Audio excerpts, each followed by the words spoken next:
It's January 10th, and we're already making it seem so difficult to get a January transfer signing done at Arsenal Football Club, to the point where there's people saying we're being gaslit by journalists into thinking that we have PSR problems or major issues.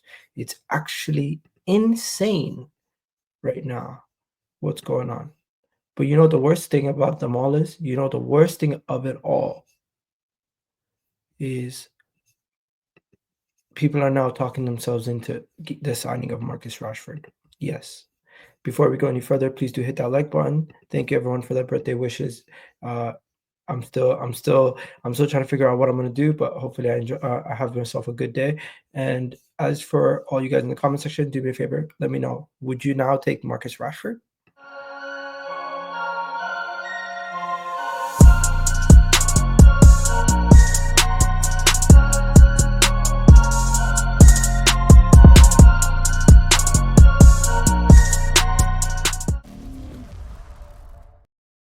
Yes, people, what's going on? It's Egal Talks Football. We're back again with another video. So first things first, we need to talk about all the stuff that's going on right now around Arsenal Football Club. Mikel Arteta recently spoke in an interview in regards to what he thinks is going on and what he thinks is happening, and he's basically talking about how we need to bring in bodies. It doesn't help at all when somebody is impacted immediately. Bring something we don't have that is already like bringing down what level of quality we need. To just say we need bodies, Raheem Sterling's a body, doesn't necessarily mean all people you bring in are going to make a major difference. Now, we also got an update from Charles Watts saying that Arsenal, at the moment, there's no suggestion that Arsenal are entering conversations for Kvaratskhelia, and I've certainly not heard anything. So this is a little bit disheartening because there's an opportunity in the transfer window for Arsenal to go and get a quality player in Kvaratskhelia. Now, if you guys don't know how good Kvaratskhelia is, this is a guy who helped Napoli win the league for the first time in 30 years. This is a guy who took that team and was winning them games by himself. He is a match winner. He is a guy who will get a lot of attempts on goal for your team. He's a guy who will create a lot of chances. He's a guy who gets a lot of the touches throughout the game, and he's another person who drives the game forward. He's played over 100 games for Napoli and returned 30 goals. That's a 30% goal return for over there in Napoli. So you got to give him so much credit.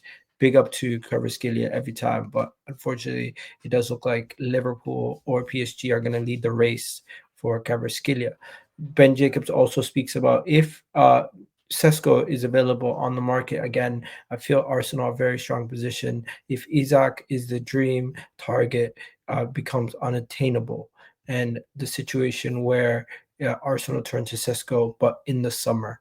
We keep hearing about potential summer signings. Right now, I know Sesko has a lot of potential, and we probably are more closer to linked to him than we are Alexander Isak. Arsenal reportedly cannot afford the 100 million that Alexander Isak will cost, and we'll speak about that in a second. Arsenal are also still looking at young players across Europe to potentially bolster the team. Arsenal are doing, like many other clubs, looking at young players for the future and some players in Europe. And this is just one of many more that we're looking at over here. I'm not too familiar with this guy's name, but we'll look into it further once we get a chance. Also, Ethan is expected to return before the end of January, early February. This is more news that's being pushed out there to maybe calm down the urgency to go and get a transfer done, as Ethan is coming back, so we don't necessarily need a transfer. That's what they're trying to do right now. Don't fall for it. This is just another piece of PR to maybe not put as much pressure on the club to get a January transfer deal done. Even without Ethan, we are still really, really short in our team, and we need to go and do something as soon as possible now. I am slightly concerned that Arsenal won't do any major moves. And as you guys know, we looked at the team yesterday. We spoke about the team yesterday and the worries that I have. Let me just show you guys what I mean. So defensively and goalkeeper right now, we're covered. Where we're short is the midfield and then the attack. If we have an injury in the midfield, Ethan is going to be viewed as one of those guys who can help us there. If we have an injury in the attack, Ethan's viewed as one of the guys that can help us here. For God's sake, Sterling is not helpful at all right now. Jorginho, you cannot rely on him week in, week out, but he's still more reliable than some of the other guys. Jesus recently picked up form. Leandro Trossard looks like he wants to leave. Thomas Partey looks like he's going to be leaving. That's 1, 2, 3, 4, 5 players potentially leaving. We do need attackers in the building as soon as possible. So we're going to have to wait and see what we can do. But that is something we need to address, and we cannot let that be a problem that we continue to kick down the road, or else we're going to find ourselves in a major issue. Now, Arsenal will be getting a 7-figure sum for Michael Beer's move to Monaco. Apparently, Arsenal have a sell-on clause, and we will potentially be getting $4 million from the $13 million deal for Michael Beer to go to Monaco. So that's 4 million extra that could help us go and get a deal done. Now, as you can see here, Arsenal have made numerous goalkeeper, defensive, and midfield signings in this time at Arsenal, but we've only made six attacking signings: Marquinhos, William, Jesus, Havertz, Trossard, Sterling. And to be fair, we didn't even sign Havertz as a striker. We signed him as a midfielder. So to be fair, we only signed 5 players in the attack. This is horrendous. This is where we've gone wrong, in my opinion. We need to invest heavier in the attack and stop making it seem like there's nobody available. Now, this right here really is the main reason why I'm doing today's video. Marcus Rashford to Arsenal for 25 million euros. That's like 18 million pounds. It seems Arsenal have made a phone call to Manchester United for Manchester United's Marcus Rashford. The club value him at 25 million euros.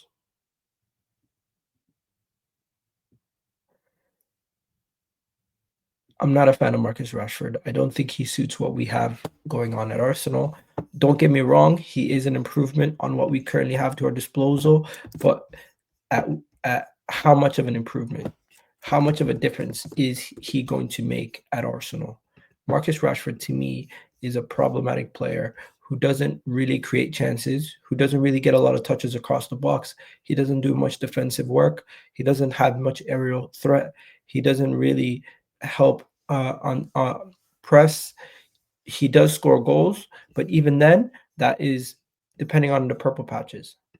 Now, don't get me wrong, he does have a better goal return than majority of the people we're looking at. In his career at Manchester United, he has 138 goals in 426 games.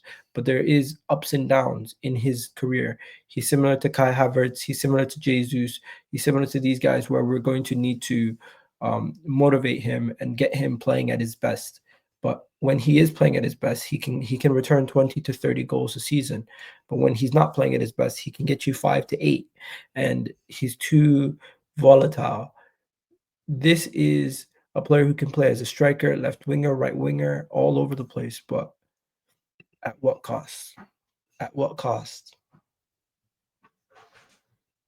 I am extremely concerned about the direction we're headed in this window, because if Marcus Rashford is the solution, if Marcus Rashford is I just don't trust it. I just don't trust it. I just don't trust it. Now, I get it. He gives us pace. He gives us some things, but is he going to be the guy that would make us much better? I don't think he will be. Arsenal want Marcus Rashford, and I'm really, really starting to get disheartened by the transfer window. I don't know if we're going to do what we need to do to get this transfer window to be a good one for us to kick on and improve. Because when we're seeing stuff like, oh, we're trying to get Marcus Rashford sorted. Nah, mate, it's not it. It's not it. It's not it. And yeah, I spoke about it yesterday, but yeah, it looks like Arsenal cannot afford the British record transfer fee it would take to sign Alexander Isak in the summer. Sources say Stan Kroenke is extremely unlikely to sanction the move, and unlikely there was a significant departure in the club for the summer. And I was fuming. I'm like, why are they lying to us? They told us that we don't have PSR issues, and they agree with that.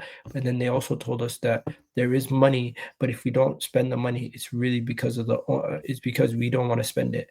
And that's basically what they're telling us. They're telling us we're not going to spend what it takes to get the best.